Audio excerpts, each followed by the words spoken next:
Hi everyone, welcome back to Anita's Joints, hashtag Extendajoint, where every day is payday, baby. Get tuned in to another video. So we have some great news in the women's game. First I want to say, before I get into Michelle Kang, Lana Kennedy has signed a new contract with Man City, and I'm really happy for her. She's happy with the club. Only thing I have to say is she got to get some more minutes under her belt so we can see the full potential of what she's able to bring to the City squad, especially in that center back position. Eventually, Miss Alice Greenwood and Miss Steph Horton will be leaving. Eventually they're going to take their talent somewhere else or retire, but Kennedy, she wants to be able to fill that role as a center back. We don't really have that many center backs when I think about it. Ruby Mace, I'm not too sure where she's at. I think maybe she's hurt, but yeah, or she's maybe on loan. But Ruby Mace is the only center back that I've actually been seeing that we got to see a lot, not last year but the year before. And she shows a lot of potential. She's only like 19 now. She came from Arsenal, so we need to get her back in the camp, let her playing. But yeah, Lana Kennedy has signed a new contract extension to 2025, which is really good. If you're Australia, love her, I just want to see Kennedy play more. She's been hurt, and we just need to see her play more in general. But some rumors is that PSG, Lyon, Lorena Fraser, a really good midfielder, young midfielder, has a super potential becoming a really good player for the latest game. Maybe could be getting offers from City, and for me, I'm like, I would enjoy seeing her come to City, but I enjoyed watching her in Paris. But City, I wouldn't say she's kind of like a Mary Fowler player, but she has the the potential like a Mary Fowler. It's there. City seem to be attracting these types of players, Mary Fowler type of players, Lorena Fraser type of players that are young and they have a potential, and City want to develop them to become world class, and we're not attracting those world class players already. And so that's the only thing that I'm struggling, that I feel like City needs to. Yeah, it's great to get the young talent, but City, y'all need to be able to attract more higher profile players, and Champions League is where players want to play, and so y'all have to figure out how to balance that. Yes, it's lovely to get these young, talented players, but we want to be attracting players like Ada, Catalina Macario, these players that are higher profile and that are already in a way kind of established.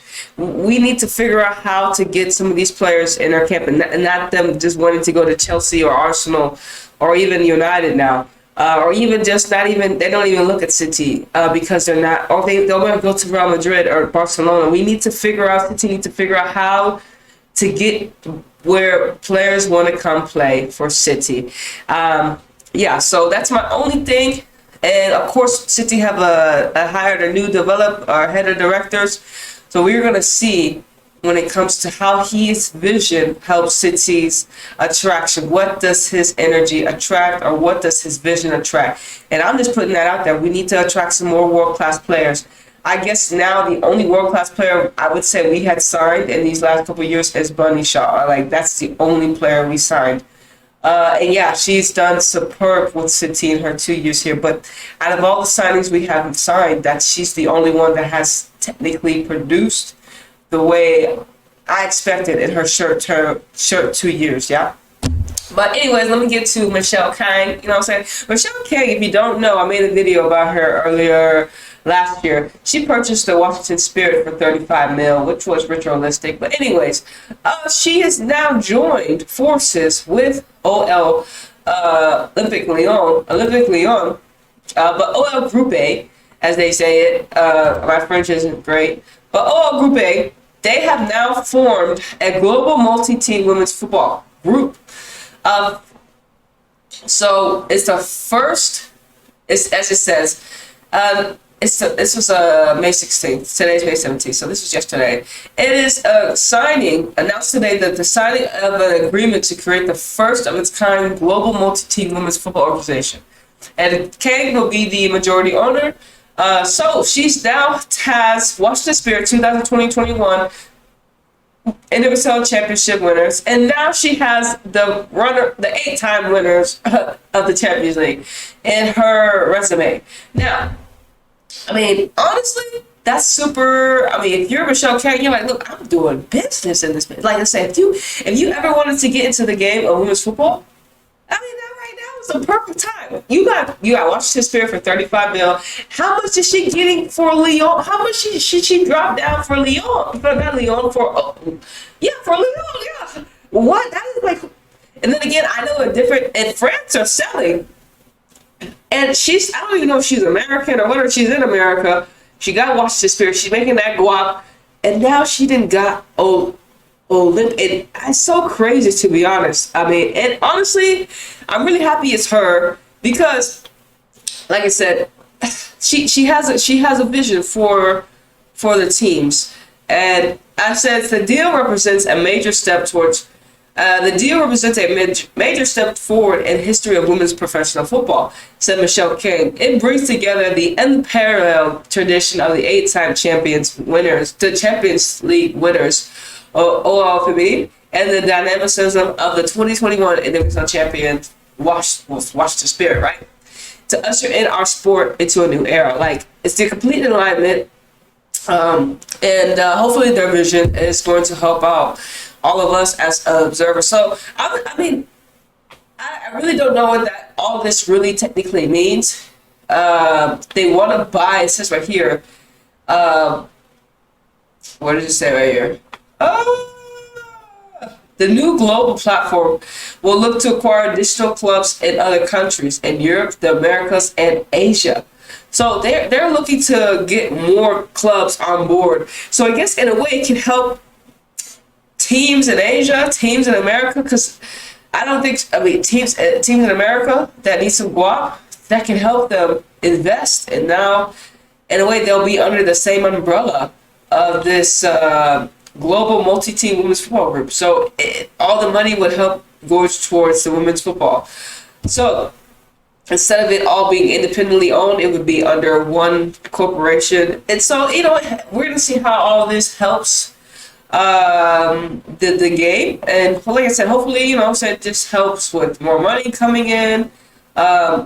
We know that OL Reign is up for sale, and I didn't think that Michelle could buy OL Reign because she already has Washington Spirit, so she could buy another team. So when they talk about buying more teams in America, I'm thinking about different, maybe lower division teams. And when it comes to lower division teams, we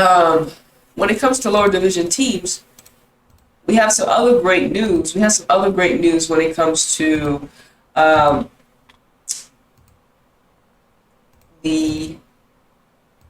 teams.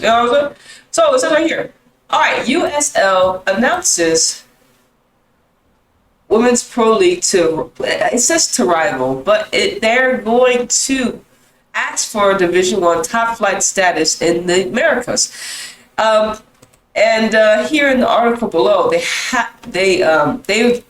intended to apply for Division II sanctioning, so pretty much right under Division I, right under not being top flight. But they pushed it back to 2024, and they want to have a top flight league in America, another one. It would be NWSL and USL Super League. And they got to apply for it. We got to meet all the markers, and I hope they meet all the markers. But here are the markets, the initial markets for the 2024 season. Charlotte, North Carolina, Fort Worth, and Dallas, Texas, Lexington, Kentucky, I believe, Arizona, Phoenix, Arizona, Washington, Spokane, Tampa Bay, Florida, Arizona, Tucson, Arizona, Washington, D.C., and then 4 additional cities also is supposed to join are Chattanooga, Tennessee, Illinois, Indianapolis, Jacksonville, Florida, Madison, Wisconsin, and Oakland, California. And some high-profile player, Tim Tebow, one of the high-profile people that I just noticed. A football player, very popular, but I'm really happy about this. I think this is fantastic.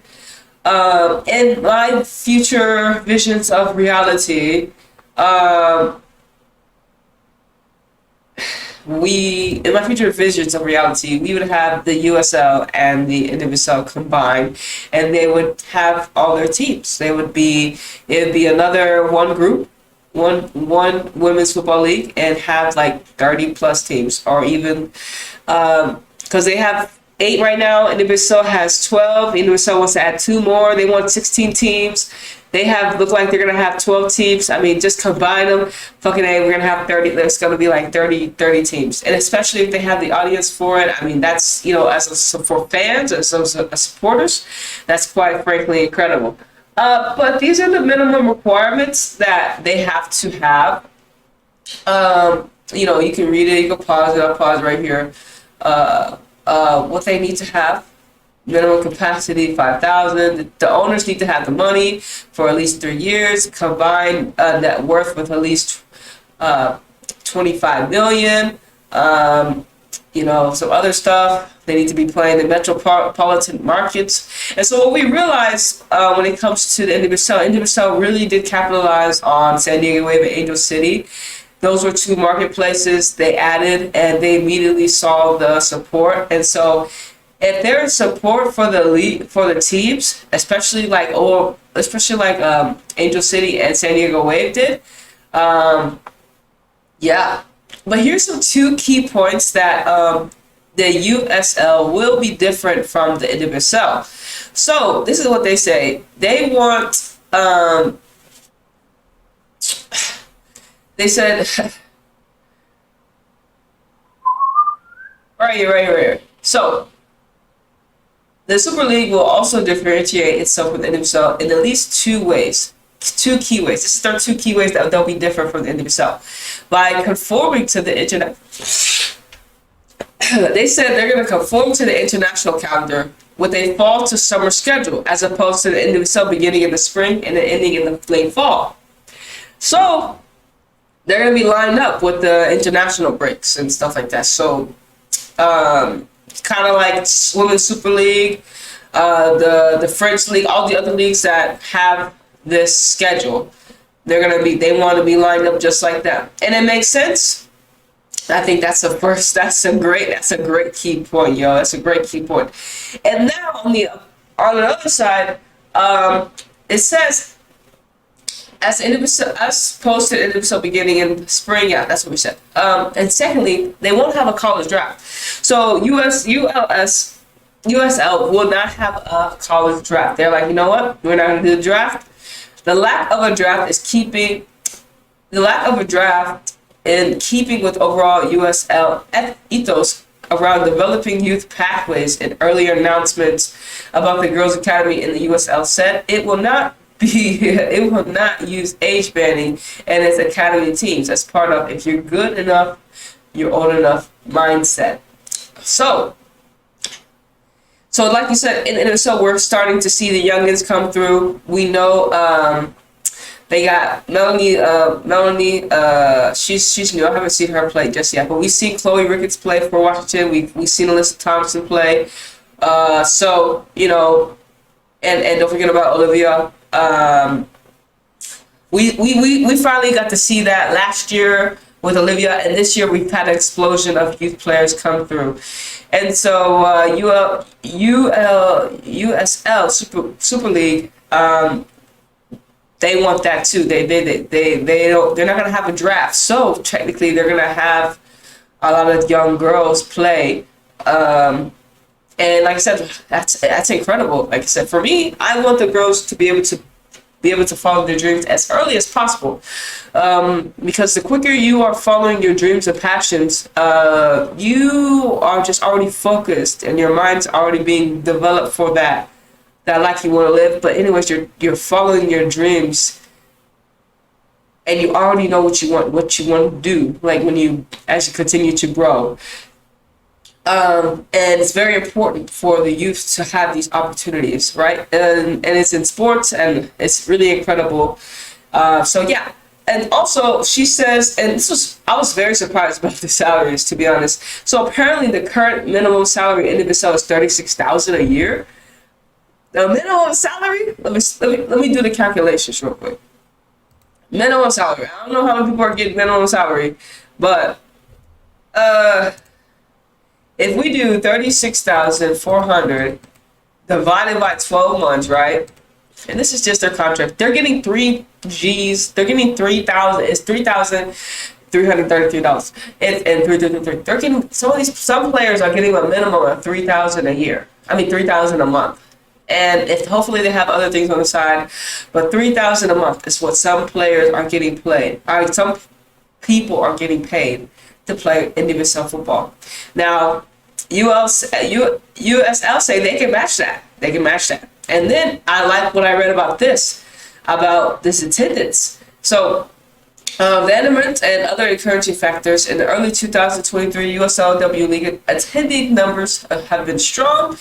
Over 5,800 in the Oakland Land Soul May 13th home debut and the doubleheader with the Roots, and 4,743 for Detroit City May 13th home opener against Flint City AFC. Marquee W League team Minnesota Adoria had a robust attendance last year relative to operating in the lower league. It says Aria had multiple sellouts in 2023, including a completely full championship game in front of 6,200 fans and a regular season average of 5,115. And it says those numbers are comparable or even better than individual teams in 2023, like North Carolina Courage, New Jersey, New Jersey, Gotham, I probably said that backwards, Orlando Pride, who were all under the average of 5,000 for that season. That was last season, right? However, Spirit Episode wants to aim for bigger targets with the first year expansion team San Diego and Angel City averaging 8,000 and 19,000 respectively. And that's whopping. And so those two markets were incredible. San Diego and Angel City, those people, those were great places to play in themselves, just to have not even just in themselves, because it's just women's football in general. It was a great place to have a women's team. So that's why it's like now looking at it, like if they're in just 1 year, San Diego and Angel City, if you find the right place to put a women's football team, you can have numbers just like that. And USL. Hopefully they got the right markets, like I said too, because it's very important, because we want to see those packed stadiums, and you want to put your football team in an area where they're already going to get that support. Angel City, San Diego Wave, very blessed to have the support right out the gate. You know what I'm saying? Some it takes a while, but they're very blessed, and you know that's to you, the fans, the supporters, that you love the game and you're waiting for a team to come near you. You know what I'm saying? So I'm excited for this whole shit of having another Super League, or just having another top flight division in America with individual. I think it's incredible because I have to choose another team to support. I have new players to get to know. It's quite frankly very exciting in my book. But yeah, it says the Super League could find its own niche and aiming for more comfortable averaging attendings and slightly less stellar spending than the eye-watering report of 50 million plus expansion fees the NWSL is now asking for, and seems to be reflected in the stadiums that they have been announced so far. American Legion Memorial Stadium seats 10,000. Phoenix Rising at 10,500. Phoenix Rising FC's new stadium seats 10,000, and Lexington Sporting Club, currently venue Toyota Stadium in Georgetown, seats 5,000. It says there's so much opportunity in this country. Vanderwoort says, and the worries that two D1 leagues might oversaturate a market isn't quite ready to expand its fault. There's so much opportunity in this league, Vanderwoort said. Of worries that two D1 leagues might oversaturate a market that isn't quite ready to expand this fast, especially given the history of leagues collapse in the U.S. Ultimately, I believe we're fulfilling an opportunity gap, and it is our responsibility to do it at the highest standard, which I agree. Like I said, if the places that they go to have the right markets. I feel like, having another team in Texas is great. If these geographical locations that they choose, we know they have, done their homework. Hopefully, I feel like everything should work out. The only thing is, if hopefully USA Soccer, first, hopefully USL meet all their requirements, and then if they meet other requirements, hopefully US Soccer don't fight them and say no. But in general, I feel if the shadow government wants the expansion and wants to see the game grow, they will not fight this. But if they do fight this, they don't want the game to grow, and they want to continue to stunt the growth of the women's game. And that is something that we can't really have happen.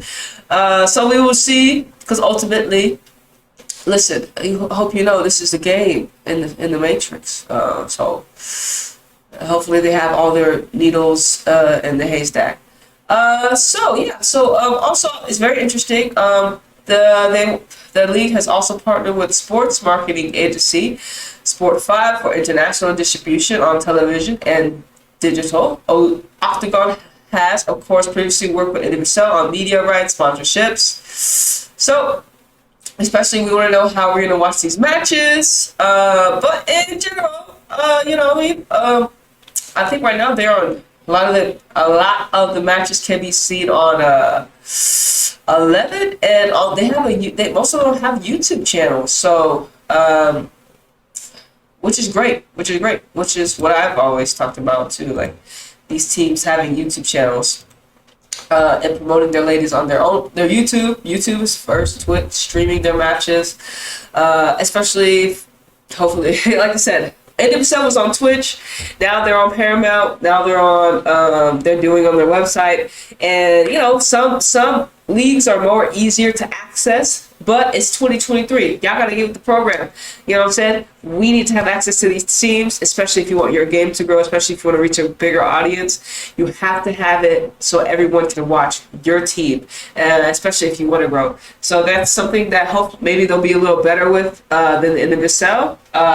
And in general, like I said, 2 flight teams, two flight divisions in the women's football category in America. It's quite frankly incredible, and hopefully it works. But anyways, thank you once again. Let me know your comments, opinions. Make sure you hit the like and subscribe if you want to see more videos like this. But anyways, it's your girl Anita flying out of this third dimensional reality, and I'm gonna see y'all on the next one. Okay, deuces.